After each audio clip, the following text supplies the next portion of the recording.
Sistem Informasi Manajemen.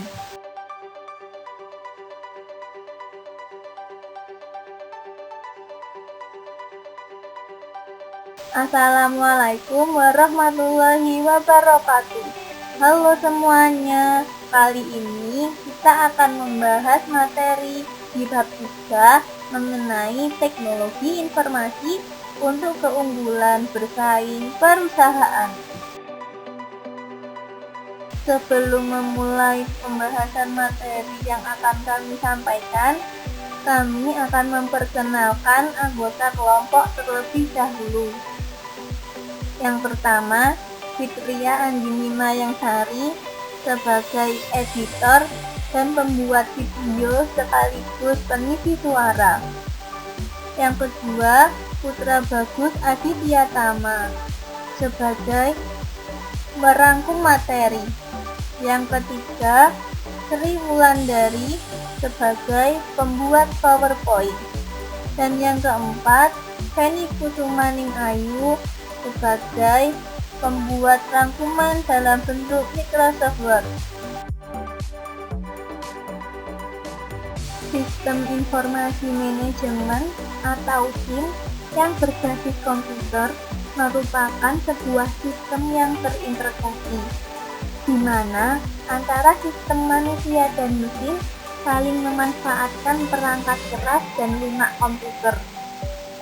Prosedur dan basis data bertujuan untuk menyediakan informasi yang mendukung operasi, manajemen, dan fungsi pengambilan keputusan.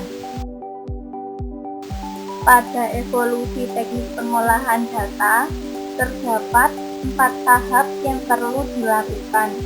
Yang pertama, tahap manual. Pada tahap ini, sistem perhitungan menggunakan jam, kalkulator, dan rumus. Yang kedua, tahap mekanikal, yaitu sistem di mana menggunakan mesin manual sebagai alat bantu pemrosesan data. Yang ketiga, tahap mekanik ke elektronik. Sistem ini menggunakan mesin yang bergerak secara mekanik ke elektronik dan lebih otomatis. Dan yang keempat yaitu tahap elektronik yang sampai digunakan pada tahun 1942, yang merupakan sistem yang menggunakan komputer digital. Terdapat 4 teknik pengolahan data dengan komputer. Yang pertama, teknik dengan pengolahan data real-time, yaitu sistem pengolahan data yang harus berpusat di CPU yang relatif besar dan sistem aplikasi yang panjang serta kompleks, karena membutuhkan tingkat transaksi dengan kecepatan tinggi. Yang kedua, teknik pengolahan dengan cara batch processing. Teknik pengolahan data dengan menumpuk data terlebih dahulu dan diatur. Pengelompokan data tersebut berada dalam kelompok-kelompok yang ditandai dengan identitas tertentu serta informasi mengenai data-data yang terdapat dalam batch. Yang ketiga, teknik pengolahan data secara time series, yaitu teknik penggunaan online di mana sistem akan dipakai oleh beberapa pemakai secara bergantian menurut waktu yang diperlukan pemakai secara efisien dengan melayani beberapa alat secara bergantian. Yang keempat, teknik pengolahan dengan distribute data processing. Sistem ini adalah sistem komputer interaktif yang terpancar secara geografis dan dihubungkan dengan jalur telekomunikasi. Setiap komputer mampu memproses data secara mandiri dan mempunyai kemampuan berkembang dengan komputer lain dalam suatu sistem. Keunggulan komputer sebagai sistem informasi manajemen. Yang pertama, proses pengolahan yang cepat. Yang kedua, tingkat akurasi informasi yang dihasilkan cukup tinggi. Yang ketiga, efisiensi sumber daya manusia. Yang keempat, kemudahan berinteraksi dengan penggunanya. Dan yang kelima, peningkatan nilai informasi. Terdapat dua kelemahan komputer sebagai sistem informasi manajemen. Yang pertama, sebagai benda mati. Artinya, masih manusia yang mengambil peran sebagai pengoperasi dan pengembangan ilmunya.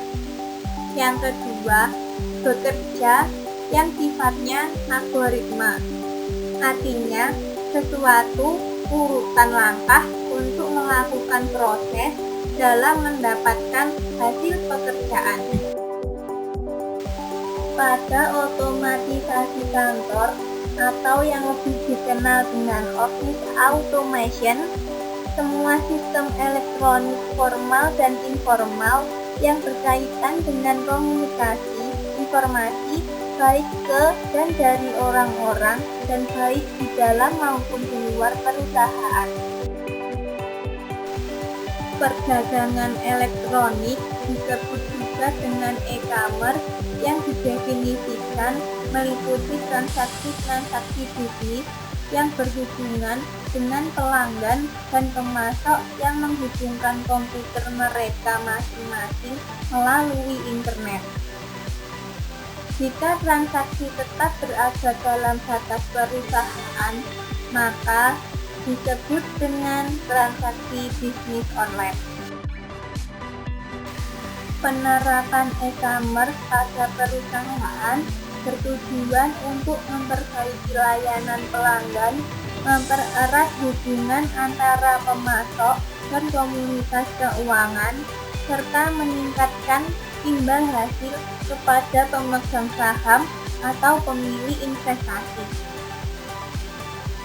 Rencana bisnis strategis akan membakukan komitmen untuk menggunakan e-commerce untuk mendapatkan keunggulan kompetitif.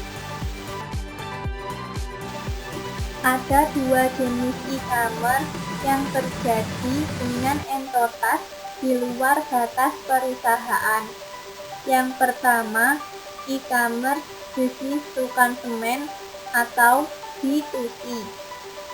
E-commerce ini mengacu pada transaksi-transaksi yang terjadi antara sebuah bisnis dan konsumen di akhir produk.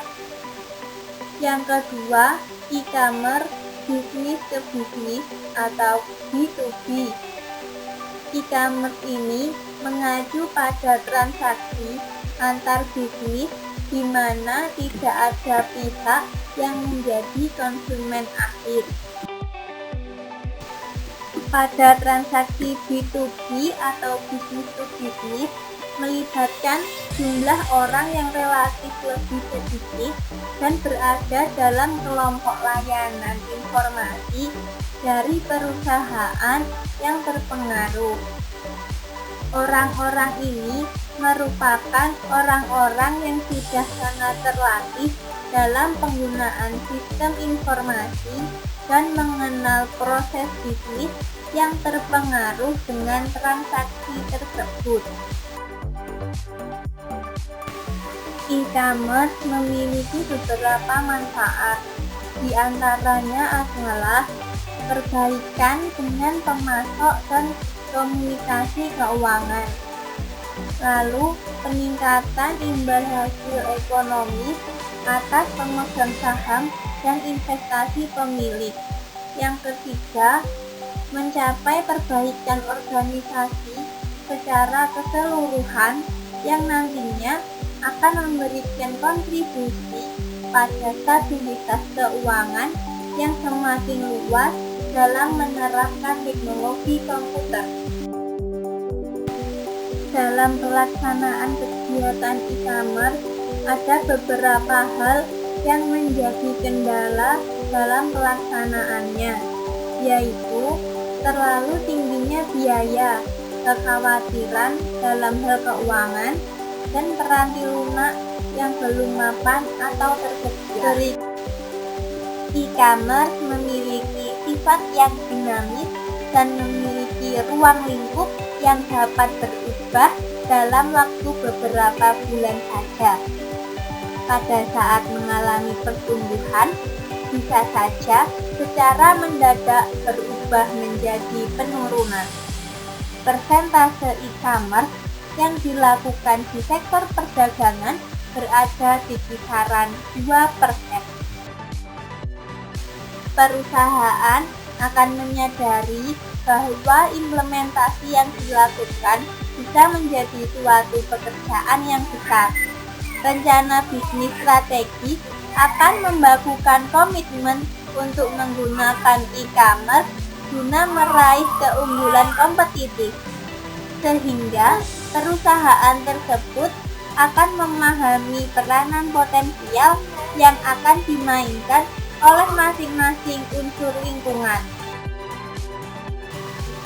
Langkah pertama untuk mencapai tujuan e-commerce adalah dengan mendapatkan pemahaman mengenai lingkungan di mana perdagangan akan disiapkan.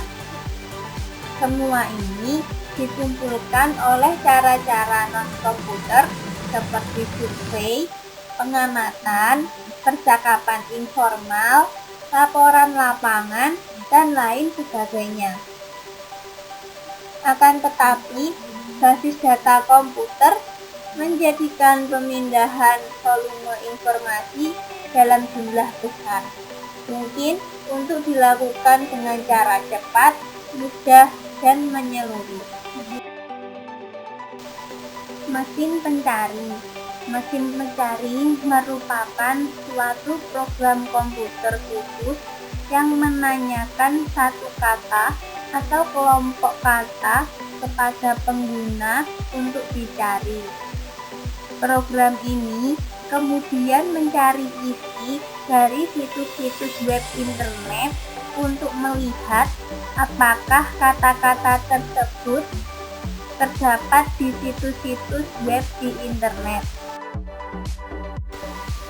Intelijensi bisnis atau yang dikenal dengan business intelligence merupakan sebuah aktivitas pengumpulan informasi yang di dalamnya mengandung unsur-unsur lingkungan yang berinteraksi langsung dengan perusahaan. Perusahaan akan menjadi semakin condong untuk melakukan pencarian eksternal untuk tercapainya kecerdasan pasar. Mesin pencari merupakan program komputer khusus yang menanyakan satu atau kelompok kata kepada pengguna untuk dicari. Konsumen akan lebih tertarik dalam pelaksanaan e-commerce B2B karena mereka menggunakan mesin pencari untuk menemukan calon vendornya.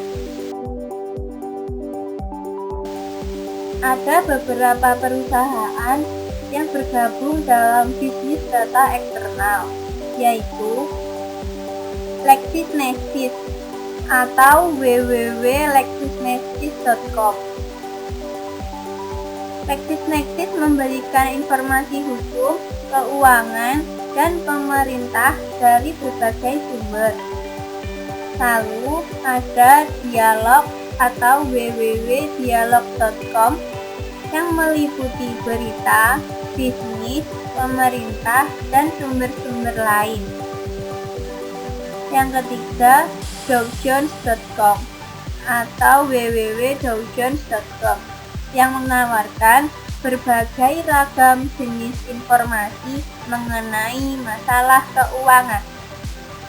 Yang keempat, ada Global Exchange Service atau www.gxs.com yang menjual jasa yang ditunjukkan pada pengintegrasian transaksi elektronik untuk rantai pasokan global.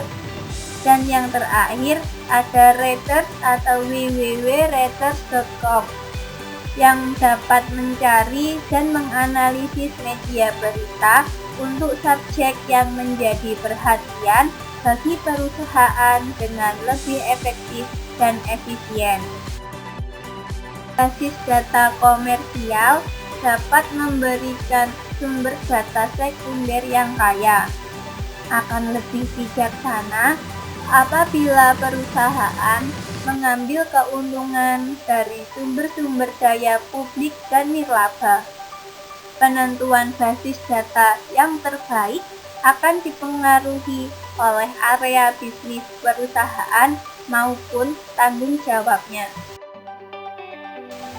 iOS terdiri dari sekutu dagang.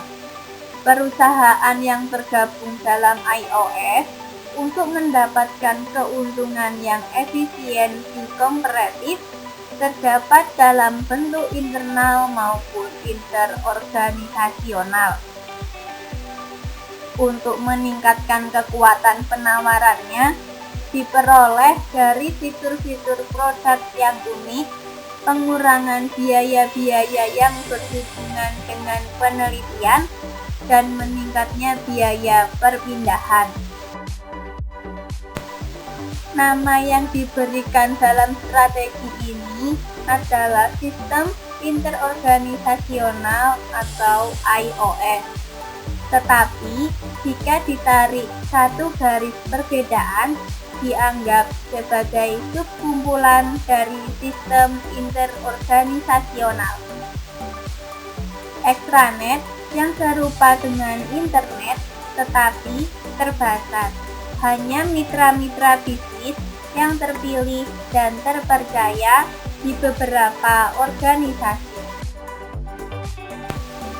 Perusahaan dapat melakukan pendekatan iOS dalam cara proaktif atau reaktif. Pendekatan proaktif merangsang minat akan iOS dan mendorong partisipasi di dalam jaringan. Sedangkan dengan cara reaktif dapat menerima atau menolak penawaran untuk sponsor menerapkan iOS. Terdapat beberapa manfaat dari iOS. Yang pertama, mengenai efisiensi komparatif. Para sekutu dagang dapat memproduksi barang dan jasa dengan tingkat efisiensi yang lebih tinggi. Yang selanjutnya, memberikan barang serta jasa dengan biaya yang lebih rendah kepada pelanggannya. Yang kedua, efisiensi internal. Efisiensi ini memungkinkan perusahaan mengumpulkan dan menganalisis data dengan cepat dan mengambil keputusan dengan cara yang lebih cepat.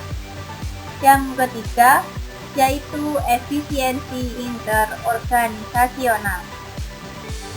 Efisiensi ini menawarkan lebih banyak produk dan jasa, melayani lebih banyak pelanggan, memindahkan pekerjaan tertentu kepada pemasok dan pelanggan, serta mengumpulkan data lingkungan dengan lebih mudah.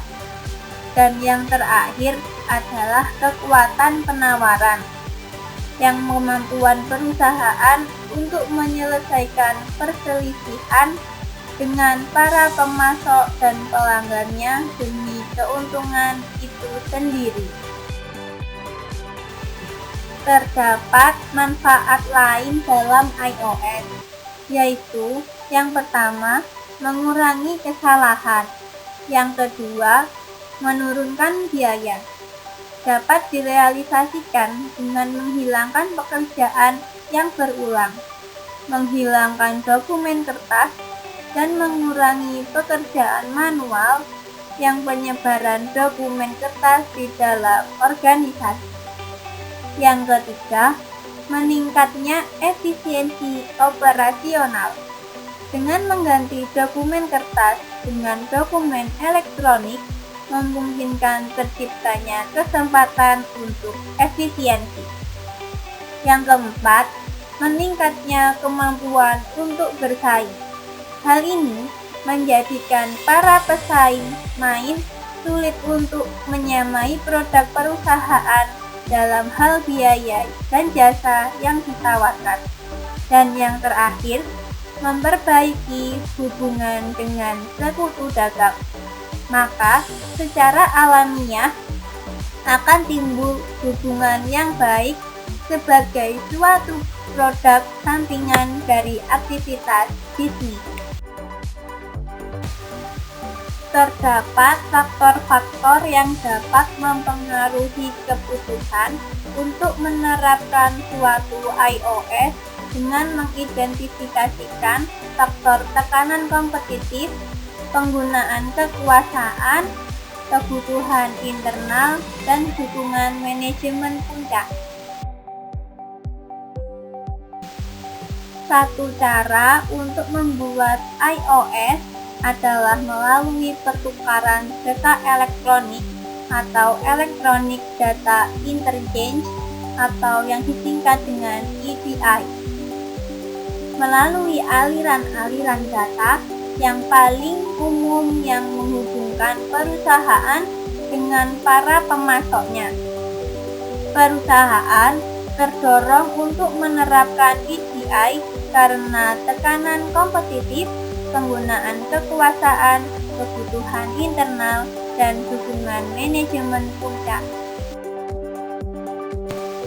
Manfaat EDI sendiri diantaranya ialah kesalahan jadi lebih berkurang, biaya yang lebih rendah, efisiensi operasional yang meningkat, sehingga menghasilkan yang tidak langsung, seperti peningkatan kemampuan untuk bersaing, perbaikan hubungan antara para sekutu dagang, dan layanan pelanggan yang lebih baik.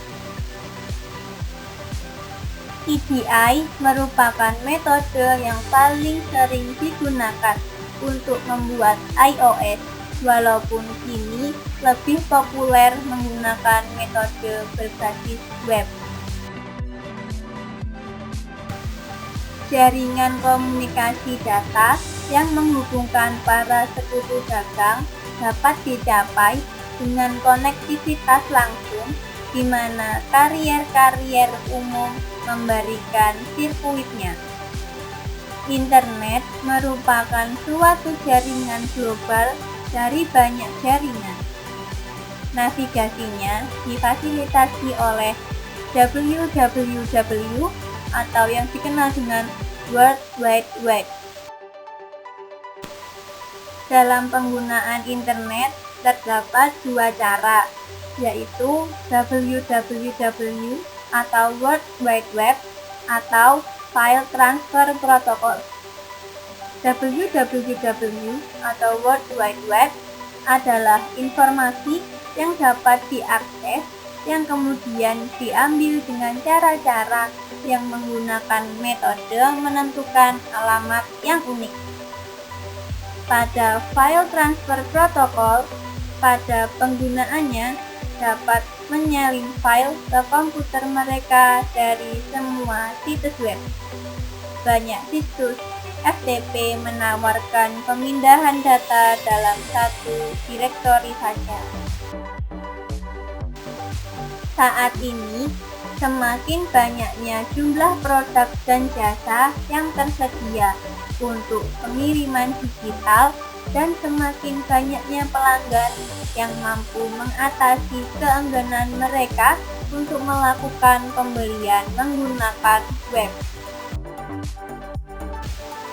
Kekuatan penawaran merupakan kemampuan sebuah perusahaan dalam menyelesaikan perselisihan dengan para pemasok dan pelanggan demi keuntungan perusahaan. Kekuatan ini diambil dari tiga area dasar, yaitu dengan fitur produk yang unik, penurunan biaya yang berhubungan dengan penelitian, dan meningkatkan biaya perpindahan. Perusahaan menggunakan internet dalam berbagai macam kegiatan. Extranet memiliki arti penting karena memungkinkan para pengguna yang dipercaya di luar batas organisasi untuk mengakses program dan data pada jaringan organisasi.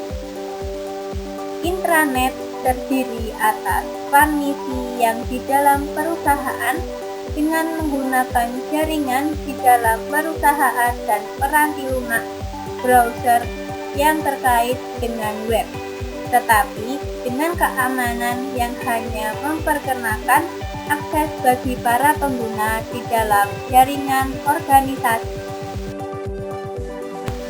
Perusahaan yang bergerak dalam e-commerce dapat tinggal dan menggunakan jasa perusahaan berupa pengiriman surat atau barang swasta. Sebagian besar perusahaan jasa melakukan pengiriman populer yang menawarkan jasa yang melengkapi aktivitas bisnis to konsumen atau B2C sebuah perusahaan.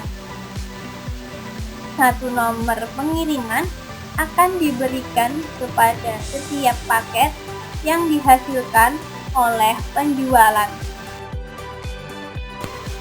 Dengan penjualan sertifikat secara online, sertifikat dapat dilelang atau memberikan lebih dari 12 juta bagi daerah. E-commerce dapat memberikan keuntungan bagi pemerintah, sama halnya seperti organisasi publik dan swasta. Terdapat dua langkah dalam pelaksanaan e-commerce. Yang pertama, penggunaan dengan perdagangan bergerak. Penggunaan ini melalui telepon seluler dan asisten digital pribadi untuk melakukan e-commerce nirkabel. Yang kedua adalah nirkabel berkelas bisnis, yang merupakan komunikasi nirkabel yang kecepatannya cukup memadai melalui penyedia jasa komunikasi yang sama dengan telepon seluler. Penjualan maya adalah penjualan yang dilakukan oleh perusahaan yang tidak mengoperasikan tempat berjualan fisik. Penjualan campuran terjadi ketika perusahaan memiliki tempat berjualan secara fisik dan situs web. Salah satu kesulitan yang dihadapi oleh perusahaan yang menawarkan penjualan maya adalah memberikan informasi produk yang dibutuhkan tanpa membingungkan pelanggan. Penjualan maya, penjualan campuran terkadang memiliki tempat perjualan karena dibutuhkan untuk rencana bisnisnya. Office Depot memiliki tempat berjualan sebelum penjualan melalui internet dimungkinkan. Hal ini termasuk penjualan bisnis to konsumen atau B2C, yang berarti bahwa Office Depot dapat menyimpan ketersediaan barang yang lebih sedikit di tokonya. Berikut ini merupakan strategi dari kantor maya menurut Linda Terisi. Yang pertama, sediakan sumber daya komputer. Yang kedua, sediakan akses ke sumber daya komputer. Yang ketiga, sediakan perlengkapan non-komputer. Yang keempat, sediakan fasilitas forwarding telepon. Yang kelima, gunakan konferensi telepon. Yang keenam, jadwalkan pertemuan rutin.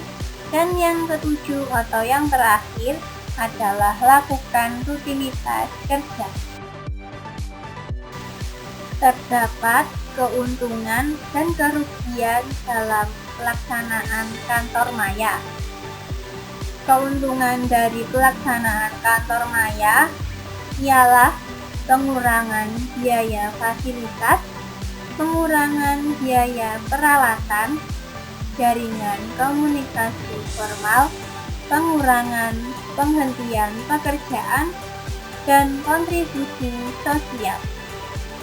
Sedangkan kerugian dalam kantor maya adalah rasa tidak memiliki, takut kehilangan pekerjaan, semangat kerja yang rendah, serta ketegangan keluarga.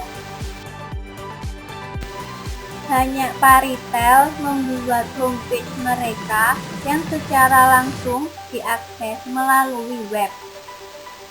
Beberapa di antaranya lebih memilih untuk bergabung dengan toko-toko lain di suatu situs gabungan yang disebut dengan Mall Maya, dengan harapan nama mall akan lebih mudah untuk dikenali dan ditemukan daripada mereka menggunakan nama toko mereka masing-masing. Secara sederhana, internet dapat digunakan untuk setiap aplikasi bisnis yang melibatkan komunikasi data, termasuk komunikasi di dalam perusahaan maupun dengan lingkungan.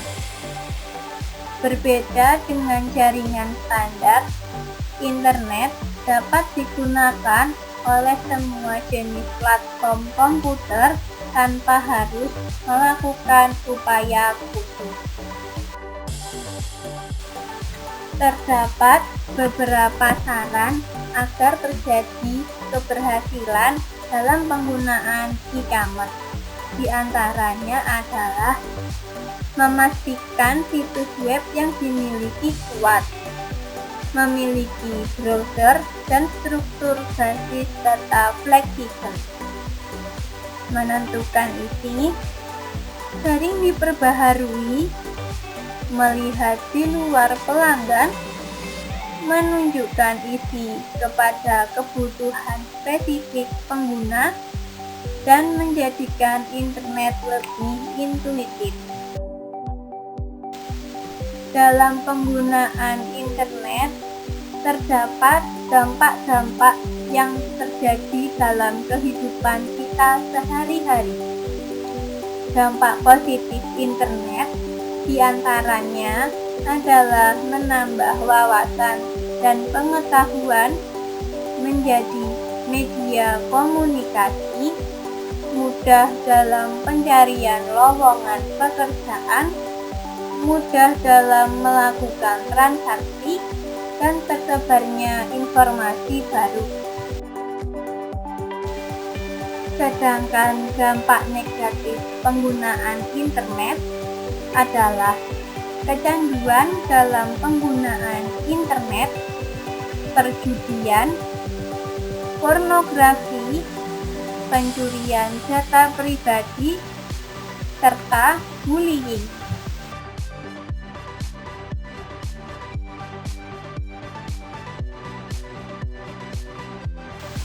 Demikianlah materi yang dapat kami sampaikan pada bab ini.